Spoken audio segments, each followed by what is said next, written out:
यदि आप समझने का जुनून रखेंगे, तो हम समझाने का जुनून रखते हैं दोस्तों। तो आज की क्लास में हम लेकर आ गए हैं आप लोगों के लिए एक खूबसूरत सा टॉपिक जिसका नाम है हेल्स प्रमेय। इसे हम आधारभूत समानुपातिकता प्रमेय के नाम से भी जानते हैं। दोस्तों, यह 2020 में, 22 में, 23 में, 24 में, 25 में कहने का मतलब दोस्तों, यह लगातार पूछा जा रहा है। तो 2026 बोर्ड एग्जाम में भी आने का भरपूर चांस है दोस्तों, आपको तैयार कर लेना है। दोस्तों, इस प्रमेय को हम बोलते हैं प्रमेय 6.1। तो एक तरीके से कह लो, इनको हम 3 नाम से जानते हैं। हेल्स प्रमेय के नाम से, आधारभूत समानुपातिकता प्रमेय के नाम से और प्रमेय 6.1 के नाम से जानते हैं दोस्तों। आइए क्या लिखा आपको समझाते हैं, इसका प्रूफ भी हम आपको देंगे। आप एकदम भन्नाट तरीके से इसको सीख लेना दोस्तों। ठीक है, चलिए पढ़ते हैं यहाँ पे क्या है। पहले हम कलम को भी चेंज कर लेते हैं ताकि आपको साफ-साफ दिखता रहे। दोस्तों, इसमें लिखा है यदि यदि किसी त्रिभुज की एक भुजा के समांतर, यदि किसी त्रिभुज की एक भुजा के समांतर अन्य दो भुजाओं को भिन्न-भिन्न बिंदुओं पर प्रतिच्छेद करने के लिए एक रेखा खींची जाए, तो ये अन्य दो भुजाएं एक ही अनुपात में विभाजित हो जाती हैं। दोस्तों, हम यहाँ पर एक त्रिभुज बना लिए हैं और इस त्रिभुज का नामकरण कर देते हैं दोस्तों। नामकरण कैसे करेंगे? यहाँ पर हम लिख देते हैं, ये ए वाला पॉइंट हो जाएगा और इस वाले पॉइंट को हम बोल देते हैं यह बी पॉइंट हो गया और इस पॉइंट को हम बोल देते हैं यह सी पॉइंट हो गया। दोस्तों ध्यान देना, आइए ये जो स्टेटमेंट लिखा है एक बार फिर से पढ़ते हैं और आपको समझाते हैं। लिखा है यदि किसी त्रिभुज की एक भुजा के समांतर, दोस्तों आप जानते हो त्रिभुज में कितनी भुजा होती है? 3 ठे। एक ये वाली भुजा ए बी हो गई यहाँ पर, दूसरी भुजा बी सी हो गई और तीसरी भुजा ए सी हो गई। इसमें बोल रहा है एक भुजा के समांतर। दोस्तों, आपको ए बी भुजा के समांतर कोई रेखा ऐसे खींच लेना है या फिर एसी के समांतर कोई भुजा ऐसे खींचना है या फिर बीसी के समांतर कोई खींच सकते हो। कोई एक भुजा लोगे और उसी के समांतर खींचोगे। तो दोस्तों, हम क्या करते हैं, भुजा बीसी ले लेते और इसी के समांतर एक भुजा हम यहाँ पर खींच देते हैं। ठीक है, और इसका नाम रख देते हैं दोस्तों, ए बी सी है यहाँ पर, इसके नाम यहाँ पर रख देते हैं डी, इसका नाम यहाँ पर डी हो गया और इसका नाम यहाँ पर ई हो गया। दोस्तों आइए समझना फिर से, यदि किसी त्रिभुज की एक भुजा के समांतर, तो हमने दोस्तों बीसी भुजा के समांतर खींच दिया एक लाइन, कौन है वो? डीई है। आगे बोल रहा है अन्य दो भुजाओं को भिन्न-भिन्न बिंदुओं पर प्रतिच्छेद करने के लिए। दोस्तों, एक भुजा ये था, इस बिंदु पर प्रतिच्छेद हुआ, दूसरा भुजा ये है, इस बिंदु पर प्रतिच्छेद हो गया है। ठीक है, एक रेखा खींची जाए। दोस्तों, हमने एक रेखा भी यहाँ पे खींच दिया है, डीई, एक रेखा खींची जाए, तो ये अन्य दो भुजाएं एक ही अनुपात में विभाजित होती हैं। कहने का मतलब दोस्तों, एडी अपान डीबी, इधर का जो अनुपात मिलेगा दोस्तों, इन दो भुजाओं का जो अनुपात मिलेगा दोस्तों, यही वाला अनुपात इधर भी आपको मिलेगा। ठीक है, आप इसे फिर से बना के समझना। अब हम इसके आगे चलते हैं दोस्तों। यहाँ पे लिखोगे, सबसे पहले दिया है, प्रूफ कैसे होगा दोस्तों, कैसे कैसे लिखना है, एक एक स्टेप हम लिख रहे हैं, सेम टू सेम वैसे भी आपको सीखना है। लिख देना सबसे पहले दिया है, क्या दिया है सबसे पहले उस पर ध्यान देना। इसमें दोस्तों एक बार फिर से पढ़ते हैं, फिर हम आपको समझाएंगे। यदि किसी त्रिभुज की एक भुजा के समांतर, दोस्तों आपको समांतर दे रखा है, तो आप लिख देना दिया है, क्या दिया है दोस्तों? बीसी, बीसी ये वाली भुजा बीसी हो गया, इसी के समांतर क्या है? डीई है, तो लिख देना बीसी, ये समांतर का चिन्ह हो गया, लिख देना आगे डीई लिख देना। ठीक है, बीसी समांतर हो जाएगा डीई, इतना आपको कर लेना है। आगे कह रहे हैं कि भिन्न-भिन्न बिंदुओं पर प्रतिच्छेद करने के लिए एक रेखा खींची जाए, तो ये अन्य दो भुजाएं एक ही अनुपात में विभाजित हो जाती है। दोस्तों दिया है बीसी समांतर डी, बस इतना ही आपको दे रखा है। समांतर बोला यहाँ पर तो समांतर लिख दिया। आगे दोस्तों लिखना सिद्ध करना है। आगे क्या लिखोगे आप? सिद्ध करना है। ठीक है, ऐसा आप लिख लोगे, सिद्ध करना है। क्या सिद्ध करना है दोस्तों? इसमें बोल रहा है कि अन्य दो भुजाएँ एक ही अनुपात में विभाजित होती हैं। यानी अनुपात क्या है? 1 क्या है दोस्तों? कहने का मतलब इधर का अनुपात कैसे निकलेगा दोस्तों? एडी भुजा मिला यहाँ पर, लिख लोगे यहाँ पर एडी, दोस्तों एडी लिख लेना, एडी अपान में बीडी लिखो चाहे डीबी लिखो, हम बीडी लिख देते हैं अच्छा लगने के लिए। यहाँ पे लिख देते हैं बीडी, तो एडी अपान बीडी बराबर होना चाहिए दोस्तों, इधर वाला अनुपात क्या मिलेगा आपको? एई, तो हम यहाँ पर लिख देते हैं एई अपान में, दोस्तों ईसी लिखो चाहे सीई लिखो, तो हम यहाँ पर सी लिख देते हैं, थोड़ा अच्छा लग रहा है देखने में। तो एडी अपान बीडी इधर वाला जो अनुपात है दोस्तों, इधर छोटा बटे में इधर का ये छोटा। एडी अपान में बीडी बराबर लाना है दोस्तों, एई अपान सीई। एक तरीके से कह सकते हैं दोस्तों, छोटा बटे में छोटा बराबर इधर का छोटा बटे में ये छोटा। ठीक है दोस्तों, यही आपको प्रूफ करना है। दोस्तों, जो प्रूफ करना है, उसको हम क्या कर देते हैं, बॉक्स में पैक कर देते हैं। ठीक है दोस्तों? तो ऐसे आपको एक बॉक्स बना करके इनको पैक कर लेना है। ये या आप थोड़ा और मस्त का बॉक्स बना लेना। दोस्तों दिया था हमको दिया था ये और ये हमको सिद्ध करना था। तो क्या करना होगा दोस्तों इसी के आगे, सिद्ध कैसे करना है? यहाँ पर दोस्तों अब हम हेडिंग लगा लेते हैं सिद्ध। कैसे सिद्ध करना है? यहाँ पर हम आपको सिखाएँगे। सिद्ध। दोस्तों सिद्ध में दोस्तों रुको, आप चाहो तो ऐसे भी कर सकते हैं दोस्तों। ये जो दिया था आपने लिख लिया, जो सिद्ध करना था उसको भी आपने लिख लिया। अब आपको क्या करना है, थोड़ा-सा इसमें रचना करना होगा दोस्तों। अब यहाँ पे हम ऐसे लिखेंगे रचना, ठीक है दोस्तों? थोड़ा अच्छा रहेगा आप लोग के लिए। ऐसे एक-एक लाइन आपको समझ-समझ कर लिखना है। रचना, रचना में दोस्तों आपको क्या करना है, आपको ख्याल करना, ए जो भुजा है ना, एई ध्यान देना, इस एई भुजा पर दोस्तों हमें एक लंब खींचना है। हमें क्या करना है, एक लंब खींचना। कहाँ से? बिंदु डी से। ठीक है दोस्तों? तो हम क्या कर देते हैं, बिंदु डी से एक लंब खींच देते हैं दोस्तों। डैश डैश कर इस पर एक लंब खींच देते हैं। ये 90 डिग्री है यानी लंब हो गया। ठीक है दोस्तों? ठीक उसी प्रकार एडी वाली भुजा पर पॉइंट ई से एक लंब खींचना है आपको। तो हम दोस्तों यहाँ से भी एक लंब खींच देते हैं। थोड़ा आप ध्यान देना, ऐसे करते-करते आप इसको मिला दोगे। ठीक है दोस्तों? हमने एक लंब खींच दिया। लंब कहने का मतलब ये वाला एंगल 90 डिग्री, यहाँ पर भी ये 90 डिग्री। और दोस्तों ध्यान देना, जिस पॉइंट पर हमने लंब खींचा है दोस्तों, उसका हम यहाँ पे नाम लिख देते हैं। ये वाला पॉइंट हो गया दोस्तों एम और ये वाला पॉइंट हो गया एन। ठीक है? तो हमने क्या किया रचना में दोस्तों, सबसे पहला काम हमने डी वाले पॉइंट से एई पर लंब खींच दिया और ई वाले पॉइंट से एडी पर एक लंब खींच दिया। ठीक है? और इस बिंदु का नाम रख दिए एम और इधर एन। ये हमने रचना किया है। दोस्तों थोड़ा-सा और रचना करना है। कौन-सा? ध्यान देना दोस्तों, एकदम आसान से आपको बी को आपको क्या करना है, इस बी को ई से मिला देना है। चलिए हम पहले पेन चेंज कर लेते हैं, तब मिलाते हैं। दोस्तों आप क्या करोगे, इस बी को किससे मिला दोगे? ई से। तो ऐसे आपको मिला देना है। इसके बाद दोस्तों, इस सी वाले पॉइंट को डी से मिलाना, एकदम घबराने का नहीं है दोस्तों, एकदम आसान सा सिखाएँगे आपको। इस डी वाले पॉइंट को दोस्तों किससे मिला देना है? रुको दोस्तों, थोड़ा-सा टेढ़े हो रहा है तो इनको सोझे कर देते हैं हम ना। रुक जाओ, इनको हम सही कर देते हैं, इनको सही कर लो ऐसे भैया। एकदम सीधे आना, ऐसा दोस्तों। ठीक है, फिर से थोड़ा-सा और बदल देते हैं इनको हम।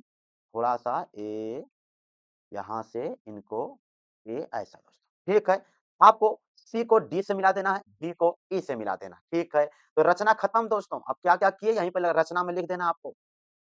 लिखोगे दोस्तों डीएन डीएन, ये डीएन, ठीक है? ये डीएन लंब है दोस्तों किस पर? एई पर। लिख दोगे डीएन और लंब का चिन्ह दोस्तों एक ऐसा बनता है। डीएन लंब है किस पर? एई पर, तो लिख देना एई। डीएन लंब एई हो गया। दोस्तों फिर इसी के आगे कॉमा लगा देना। अब लिख देना दोस्तों ईएम, ईएम आगे लिख देना इसी के आगे ईएम, फिर लंब, ये लंब का चिन्ह होता है लंब, किस पर लंब है? एडी पर। यहाँ पे क्या लिख दोगे? एडी लिख दोगे। ठीक है दोस्तों, क्या किया हमने? डीएन लंब एई है, जो रचना किया है। डीएन है तो ये डीएन किस पर लंब था? एई पर, तो एई लिख दिए, कॉमा लगा दिए। ईएम, ये भी ईएम लंब किस पर? एडी पर है, तो एडी लिख दिए। ये रचना हो गया। इसी के आगे दोस्तों ये भी तो रचना किए थे, तो इसको भी लिख दोगे आप। क्या लिखोगे?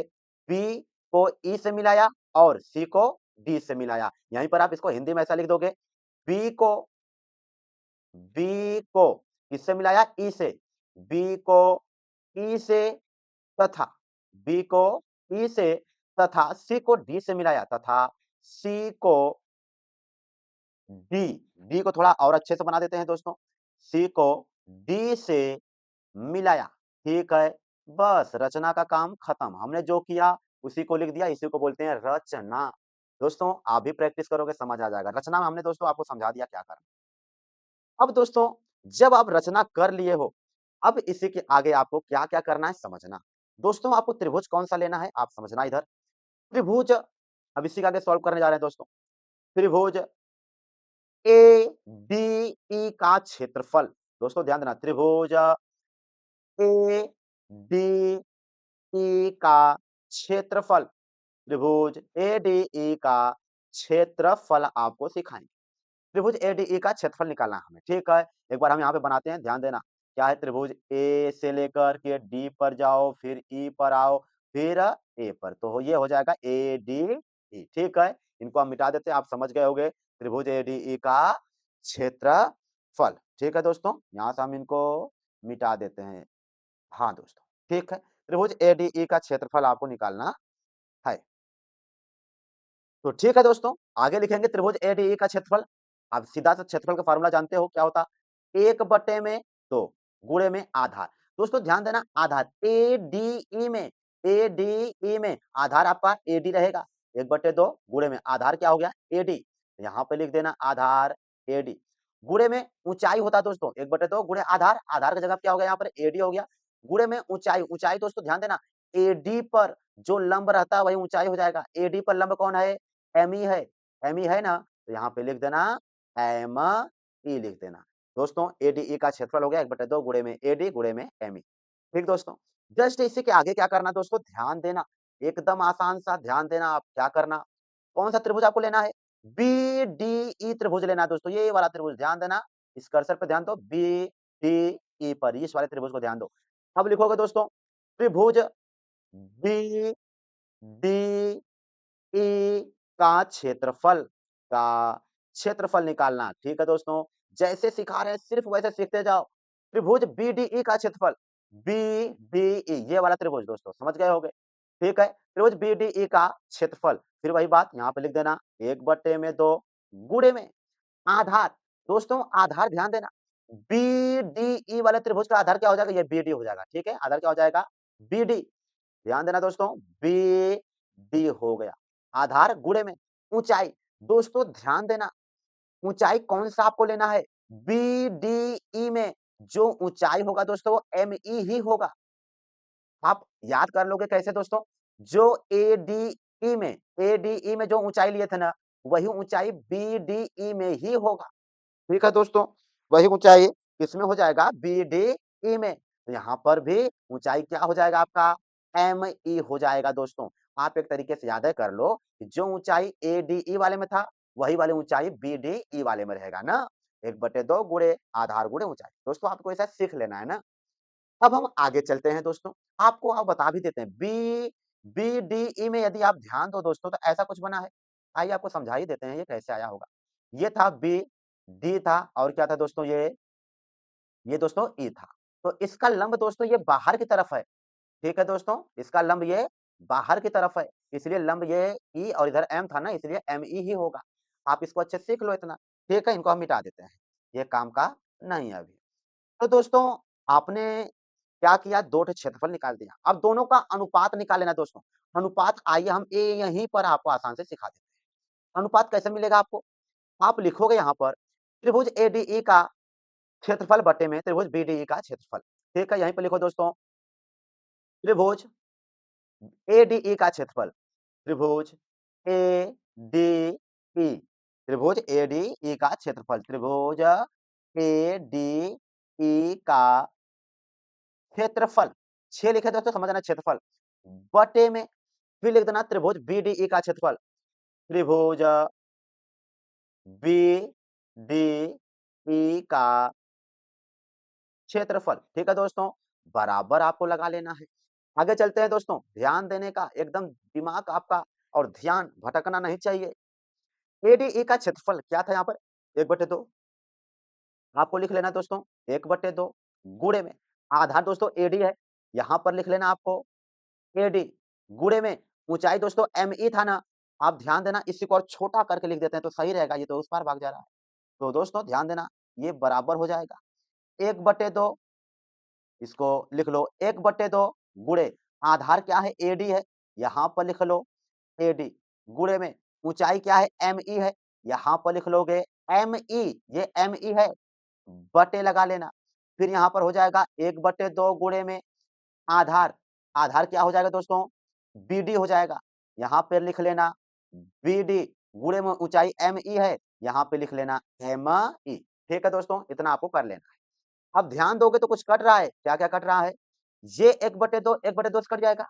यह ME से कट जाएगा, क्या बचा? AD अपान में BD बचा। फिर से दोस्तों यही चीज़ आपको फिर से लिख लेना है यहाँ पर, त्रिभुज ADE का क्षेत्रफल, त्रिभुज ADE का क्षेत्रफल अपान लगा लेना दोस्तों, ये डी अच्छा नहीं बन रहा, थोड़ा इसको मस्त से बना दो। ये यहाँ पर लिखा आएगा डी, त्रिभुज ADE का क्षेत्रफल अपान त्रिभुज BDE का क्षेत्रफल, त्रिभुज BDE का क्षेत्रफल। दोस्तों सिर्फ 6 लिखेंगे, आप समझ जाओगे ये क्षेत्रफल की बात हो रहा है यहाँ पर। बराबर दोस्तों क्या बचा इधर? AD बचा है, यहाँ पर लिख लोगे AD अपान यहाँ पे क्या लिख लोगे? BD लिख लोगे। दोस्तों इस D को अब मारना पड़ेगा, ये D मस्त नहीं बना है, हैं? इसको कैसे मारेंगे हम? आइए दोस्तों, ध्यान दीजिए इधर, अब D कैसे मार खाएगा उस पर ध्यान नहीं देना। दोस्तों इनको आपको बॉक्स में पैक कर लेना आप और इसी को बना लेना है समीकरण नंबर फर्स्ट। दोस्तों आधा दूरी ले पहुंच गए हो, ये हो गया आपका समीकरण नंबर फर्स्ट। दोस्तों अब हम आगे चलते हैं, इसको समीकरण फर्स्ट आपको बना लेना है। अब हम चलेंगे त्रिभुज AED का क्षेत्रफल। दोस्तों चाहे ADE कहो चाहे AED कहो, एक ही होता है, लेकिन इसको हम दो तरीके से निकालेंगे, बस यही अंतर है इसमें। लिखेंगे हम त्रिभुज AED का क्षेत्रफल, ध्यान देना दोस्तों, AED का क्षेत्रफल, यहाँ पे लिख लो त्रिभुज AED का क्षेत्रफल। दोस्त 6 लिखेंगे, समझ जाओगे क्षेत्रफल क्या हो जाएगा, यहाँ पे लिख लेना 1/2 गुणे में आधार। दोस्तों ध्यान देना, ADE में क्या किए थे? आधार AD लिए थे ना, ठीक उसी प्रकार AED में आधार क्या हो जाएगा? AE हो जाएगा। ठीक है, यहाँ पे आपको क्या कर लेना, AE कर लेना, गुणे में ऊंचाई की बात कर रहा है दोस्तों। ऊंचाई दोस्तों ध्यान देना, इस AE पर लंब कौन है? DN वाला लंब है ना, ठीक है, ध्यान दो, AE पर कौन लंब है? DN है ना, तो आप यहाँ पे क्या लिख दोगे? DN, अरे DM मत लिख देना, DM नहीं DN, DM माने डिस्ट्रिक्ट मजिस्ट्रेट होता है, यहाँ पे क्या करेंगे? DN लिखना है, ठीक है दोस्तों। तो त्रिभुज AED का क्षेत्रफल हो जाएगा 1/2 गुणे में AE गुणे में DN। दोस्तों आगे चलते हैं, ठीक उसी प्रकार आपको क्या कर लेना है? अब लेना है त्रिभुज CED, दोस्तों ये वाला त्रिभुज लेना है, ठीक। हाँ दोस्तों, लिखो आप यहाँ पर, कलम चेंज कर लें, थोड़ा-सा और अच्छा रहेगा।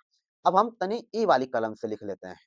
हाँ दोस्तों, लिखेंगे यहाँ पर त्रिभुज, ये त्रिभुज थोड़ा मस्त से बना देते हैं। ये हो जाएगा त्रिभुज CED दोस्तों, ये CED का क्षेत्रफल, CED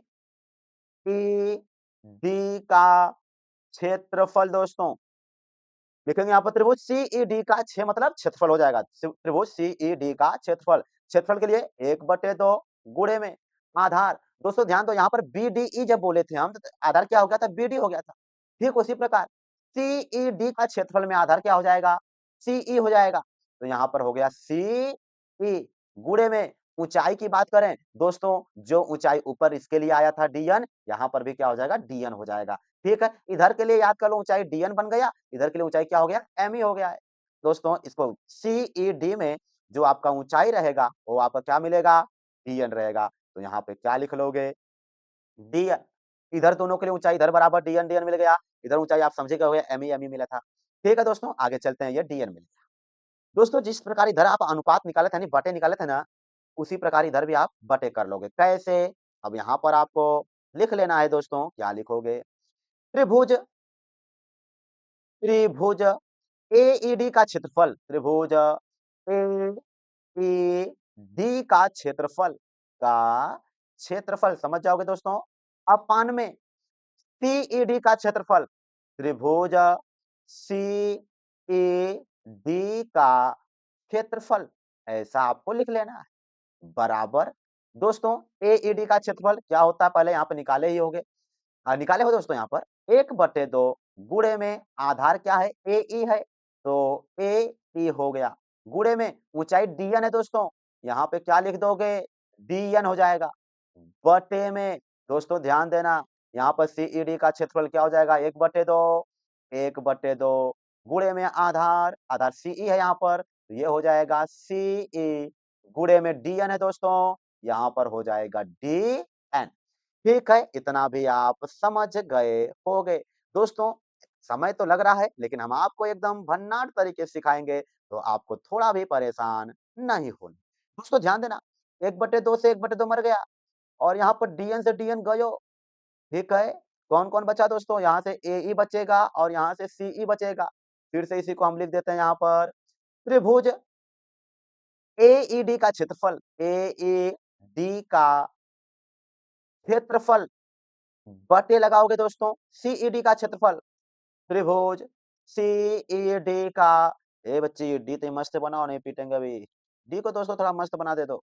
CED का क्षेत्रफल, ठीक है, बराबर कितना आया है? इधर से AE आया, तो ये हो जाएगा AE अपान इधर CE आया है दोस्तों, तो इधर लिख देना CE और ये आ गया आपका समीकरण नंबर सेकंड दोस्तों। ये कौन-सा समीकरण आ गया? समीकरण नंबर दोस्तों इधर तो जगह जगह है तो खाली यहीं पे सेकंड बना देते हैं ना। फिर से लिख देते हैं हम यहाँ पर। ये दोस्तों आपका समीकरण नंबर सेकंड है, ठीक है? आप समझ लेना। ये आपका समीकरण नंबर सेकंड। तो दोस्तों समीकरण फर्स्ट ये था, ध्यान देना ये फर्स्ट था और ये सेकंड है। इसमें दोस्तों ADE बोलो, चाहे AED यहाँ पर है, ADE यहाँ पर है। दोस्तों ADE बोलो, यही त्रिभुज आया ऊपर जो बना है ADE बोलो या AED बोलो, दोनों का क्षेत्रफल तो बराबर आएगा दोस्तों। और नीचे देखो तो BDE है और यहाँ पर CED है। दोस्तों आइए अब थोड़ा नेक्स्ट पेज पर चलते हैं। क्या आपको करना है? बस आप 90% करीब पहुँच चुके हो। तन्नी से और बाकी है दोस्तों, आपको एकदम आसानी से हम आपको सिखाइए दे रहे हैं। दोस्तों यहाँ पर लिखा है त्रिभुज ADE का क्षेत्रफल, ADE और इधर क्या है AED है, दोनों एक ही चीज़ है ना, तो इसी को हम यहाँ पर लिखने जा रहे हैं नेक्स्ट पेज पर दोस्तों। ध्यान देना त्रिभुज ADE का क्षेत्रफल। दोस्तों यहाँ पर लिखेंगे अब हम त्रिभुज ADE का क्षेत्रफल, ठीक है? त्रिभुज ADE का क्षेत्रफल बराबर होगा दोस्तों, किसके बराबर होगा ध्यान देना। त्रिभुज AED का जो क्षेत्रफल दोस्तों ADE है, यहाँ पर ADE का क्षेत्रफल बराबर होगा AED का क्षेत्रफल, बराबर लिख देना त्रिभुज AED का क्षेत्रफल। कहने का मतलब दोस्तों दोनों का क्षेत्रफल बराबर होगा। एक बार फिर पीछे आते हैं, ये ऊपर का हाई वाला क्षेत्रफल दोस्तों और ई वाले क्षेत्रफल के बराबर आएगा, दोनों त्रिभुज से मिला-जुला के एक ना है। हाँ दोस्तों, ध्यान देना दूसरा का लाइन कैसे लिखाएगा। त्रिभुज BDE का क्षेत्रफल जो ये नीचे की तरफ है और ये नीचे की तरफ बराबर होगा दोस्तों। क्यों? क्योंकि ध्यान देना 2 ठे समांतर भुजा है, कौन है? DE है और BC है। 2 समांतर भुजाओं तथा एक ही आधार पर दोस्तों इस त्रिभुज को देखो तो आधार इसका DE मिल रहा है और इस त्रिभुज को आधार देखो DE मिल रहा है। आपको आगे क्या करना है? बस ये हम आपको समझा रहे हैं दोस्तों। एक चीज़ तो आप इतना लिख लिए। दूसरा चीज़ क्या लिखना है लाइन? ये लाइन आपको याद करके रखना दोस्तों। लिखोगे 2 समांतर भुजाओं के बीच, यहाँ पर आपको एक लाइन ऐसे याद करना होगा। 2 समांतर, ठीक है दोस्तों? एकदम आसान से लिखेंगे, कठिन नहीं रहेगा। 2 समांतर भुजाओं 2 समांतर भुजाओं के बीच भुजाओं के बीच 2 समांतर भुजाओं के बीच एक ही आधार पर एक ही आधार पर, ठीक है दोस्तों? 2 समांतर भुजाओं के बीच एक ही आधार पर बने बने त्रिभुजों का क्षेत्रफल, बने त्रिभुजों, ए भाई रेटिंग तेरा कहाँ जा रहा है? भाई रेटिंग मैनेज कर लेना, आसान है। 2 समांतर भुजाओं के बीच एक ही आधार पर बने त्रिभुजों का क्षेत्रफल समान होता है। त्रिभुजों का क्षेत्रफल 6 लिख दे दोस्तों, समझ आना क्षेत्रफल समान होता है या फिर बोलो बराबर होता है। समान होता है या लिख दो बराबर होता है। ठीक है दोस्तों, समान होता है। ये आपको एक लाइन याद करना है। 2 समांतर भुजाओं, दोस्तों पीछे के पेज पर आते हैं। ये 2 समांतर भुजा था ना, कौन-कौन? BC था और DE था। इनके बीच में ये 2 त्रिभुज बने हैं ना, कौन-कौन से? BDE वाला एक बना था और एक CED वाला बना था। तो इन दोनों का क्षेत्रफल क्या होगा? बराबर होगा। कहने का मतलब त्रिभुज BDE का क्षेत्रफल, क्या? BDE का क्षेत्रफल लिखोगे अर्थात अर्थात त्रिभुज BDE का क्षेत्रफल, 6 माने क्षेत्रफल याद कर लेना। BDE का क्षेत्रफल बराबर होगा दोस्तों त्रिभुज सीईडी का क्षेत्रफल। लिख देना बराबर त्रिभुज सीईडी का क्षेत्रफल। ठीक है दोस्तों, सीईडी का क्षेत्रफल। अब ध्यान देना दोस्तों, ऊपर का क्षेत्रफल हमने ऊपर के क्षेत्रफल के बराबर कर दिया, नीचे का क्षेत्रफल दोस्तों नीचे के क्षेत्रफल के बराबर कर दिया। ठीक है दोस्तों, जब इतना बराबर हो गया तो आप क्या करोगे दोस्तों, यहाँ पर आप लिखोगे, क्या करोगे दोस्तों, यहाँ पर आप लिखोगे समीकरण, समीकरण फर्स्ट व सेकंड से दोस्तों, जब ऊपर का क्षेत्र ऊपर के बराबर, नीचे का क्षेत्र नीचे के बराबर हमने प्रूफ कर दिया, तो समीकरण फर्स्ट व सेकंड से दोस्तों क्या करना है, यहां से लिख देना। फर्स्ट वाले में क्या था, एडी था और बीडी था, एडी अपान बीडी, तो यहाँ पे लिख देना फर्स्ट व सेकंड से AD upon BD is equal to लगाना दोस्तों, और दूसरे के वाले समीकरण में क्या था, ए था और सी था, यहाँ पे लिख देना, क्या लिखोगे, यहाँ पर क्या लिखोगे दोस्तों, हम भी भूल जा रहे हैं, यहाँ पे क्या है, ए है और सी है, तो यहाँ पर लिख देना ए ई अपान सी। दोस्तों इसी का था इंतजार, इसी को आपको डब्बा में पैक कर देना है कि ये कहीं पर भाग न पाए। ठीक है दोस्तों, ये मजाक कर रहे थे, आगे दोस्तों ध्यान देना, आपको प्रूफ करना था यहाँ पर AD upon BD is equal to AE upon CE, AD upon BD यही आया दोस्तों, एडी अपॉन बीडी, फिर क्या लाना था, एई अपॉन सीई लाना था, ये आ गया एई अपॉन सीई। दोस्तों इतना करने के बाद लिख देना इति सिद्धम, क्या लिखोगे, इति सिद्धम। सर जी संस्कृत लिखने लगे, हाँ इसको संस्कृत में लिख देना इति सिद्धम। तो इस प्रकार दोस्तों आप इसका चाहो तो स्क्रीनशॉट ले सकते हो, बहुत ही इम्पोर्टेंट है और हमने एकदम आसान तरीके से आपको सिखाया दोस्तों। तो ठीक है, ये था प्रमेय 6.1 कक्षा 10 का टॉपिक है, ये आप जानते हो भली-भांति। आप स्क्रीनशॉट ले लो दोस्तों, आगे इनका स्क्रीनशॉट ले लो। चलिए दोस्तों, अब हम मिलेंगे आपसे नेक्स्ट क्लास में, तब तक के लिए हम आपसे करते हैं अलविदा और ढेर सारा बाय, बाय, बाय। ठीक है दोस्तों, चलिए मिलेंगे नेक्स्ट क्लास में, तब तक के लिए दिल बना कर के सुई को खोस दो, ताकि दिल टूटा ही रहे, कभी जुड़ा ना पाए। ठीक है दोस्तों, तो चलिए मिलते हैं नेक्स्ट क्लास में।